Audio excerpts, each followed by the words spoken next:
Hi everyone.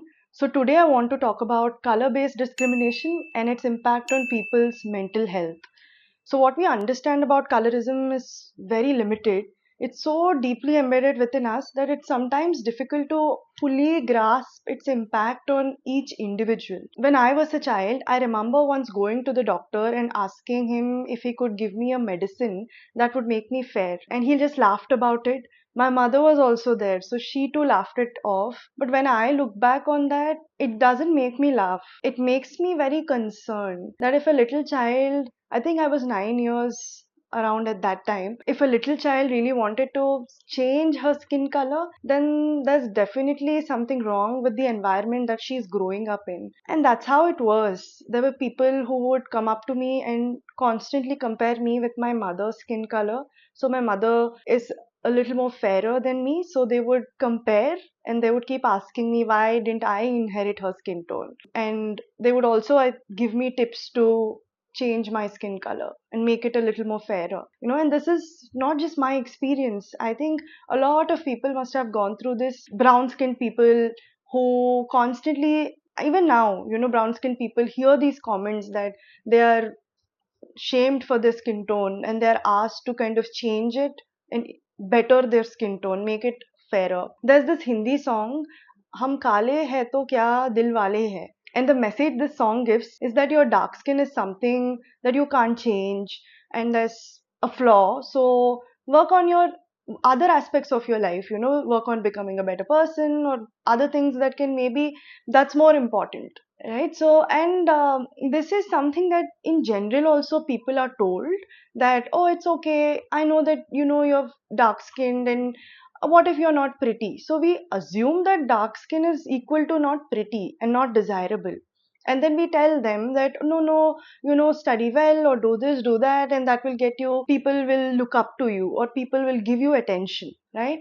So what it does to a person is that they are rejecting a part of themselves which is their skin tone and they want to overcompensate in other areas by being better or performing well in other areas. It paves path for insecurities within a person, and for me personally, I've struggled a lot with this. For a large part of my life I thought that I was not beautiful because maybe I'm not fair, and beauty is equal to being very fair, especially in Indian families. I struggle that with a little bit with that even now. It's an ongoing journey for me, healing journey, wherein sometimes when I get tanned, I get very anxious and I want to remove that tan immediately. Preferring one skin tone is nothing wrong. If you like fair skin, there's nothing wrong about it. But if we are intentionally shaming the other skin color and putting them down, then it becomes very unhealthy. And that's what colorism is all about. And this is so deep in Indian society. The words that we use, the terminology,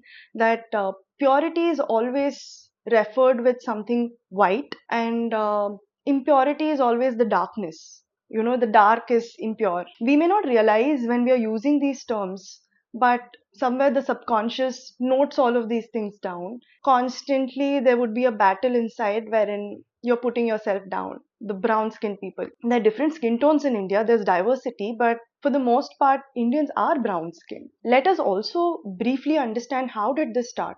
Because in ancient Indian mythology, our goddesses and gods like Krishna, Vishnu, Draupadi, and Kali, they were all referred as dark skinned and beautiful. So it was not shamed or put down. It was treated as any other skin color. So there's a theory that states that after Aryans invaded us, they created a hierarchical society. So Aryans were fair skinned and they were considered more superior because they were also ruling us at that point. So everything to do with them was looked upon.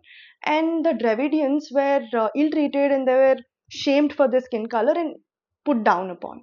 Not just that, later with the Islamic invasions and also the colonization, the same thing happened. They were also fair skinned. So they ill treated the Indians who were dark skinned, and they put this belief into people's head that dark is undesirable, it is something to be ashamed of, and that continued later. And that's what created trauma. for Indian society. So, trauma is nothing but when something very unpleasant happens and it leaves long lasting impact on people's physical, mental, and emotional health. From there, it started that dark skin is not beautiful, it's undesirable.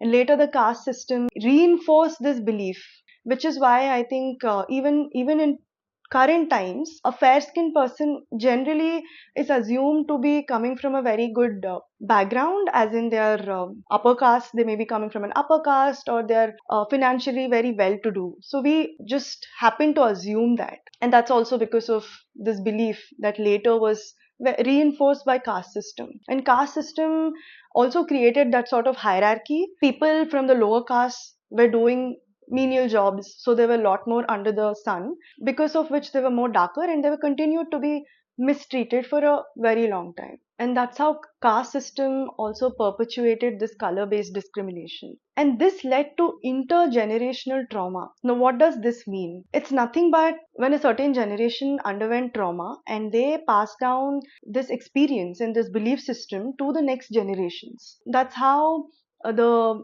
people from one generation, they also used to look down upon their own skin tone and the others of the similar skin tone. So that's, it kept continuing, and even now it's still part of our society, pretty much a very solid part of our society still. So this is what happens when we undergo a very unpleasant experience, but we happen to not process it fully or heal from it.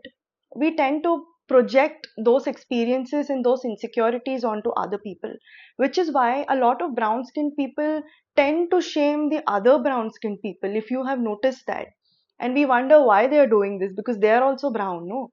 But it is because they haven't been able to process their own trauma, so they project it onto other people. Their insecurities, they project it outwards to other people. This is a huge cycle that way. The research states that colorism has a long term impact on people's mental health, affecting their self esteem, self worth, leading to anxiety, depression, stress. So, what can we do about this? Firstly, we need to become self aware and reflect on these experiences. So, we need to understand what is that you are aware of. If you have undergone this experience, about this experience, what is that you still maybe are unable to process? A good question is to ask yourself, how do you perceive dark skin? What are your ideas, beliefs, and opinions on it? So, the second important step is to recognize and challenge the internalized colorism. So, our own opinions and belief systems about it. So, we need to change the narrative that says that the dark skin is undesirable. It's important that we respect other people and become aware of these comments that we very loosely sometimes pass. So the third important step is to surround yourself with like-minded community that uplift you. And as a society, it's so important that we come together as a community and uplift each other. That only becomes possible when we are introspecting and we are working on ourselves, our belief systems, challenging certain belief systems which are impacting us or others negatively. So every time you're about to make a comment on yourself or someone who has either gotten tanned or is dark skinned, take a pause and think through, because we have the power to break this cycle, and it's so important that we try our best to break this. Thank you.